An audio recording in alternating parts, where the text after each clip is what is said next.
Heto pa po ang isang kalbaryo ngayong buwan kasi. Tataas na naman ang singil sa konsumo ng kuryente ng Meralco. Ay naku, pero hindi po yan ang katapusan. Dahil may nakaumang na isa pang dagdag singil sa susunod na buwan. Nagbabalik si Julio Segovia.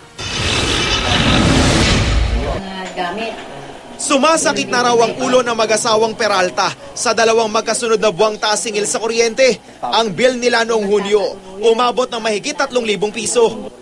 Napupunta pa sa kanya, sa kuryente talaga. Yung para sa panggamot namin, sa mga kailangan namin, dalawa man lang. Heto't mapapakamot na naman ang ulo ang mag-asawa, 10 ng iba pang Meralco customers. Dahil sa napipinto na naman panibagong power rate hike. Ay, problema na namin yan.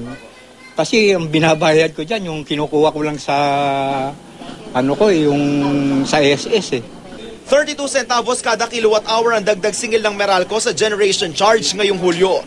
Dahil sa mahal na kuryenteng kinukuha ng Meralco sa Wholesale Electricity Spot Market OSM, kahit patag-ulan na kung kailan sinasabing mas mura na dapat ang presyo ng kuryente. Baliwala lang ang mababang presyo ng kuryente mula sa NAPOCOR at Independent Power Producers o IPPs. Sa mga kumukonsumo ng 101 kilowatt hour kada buwan, higit 32 pesos ang dagdag sa bill. 64 pesos naman ang taas singil kung 200 kilowatt hour ang electricity consumption at 96 pesos sa kumukonsumo ng 300 kilowatt hour. OSM rates increased or soared to 20 pesos and 73 centavos per kilowatt hour ngayon buwan o nung nakaraang supply month ho ng June at nag-impact ho ito sa July bills. Hindi po sa Meralco napupunta ito, napupunta ho ito dun sa mga power producers. Pero ang 32 centavos per kilowatt hour na dagdag singil, posible pa ring madagdagan.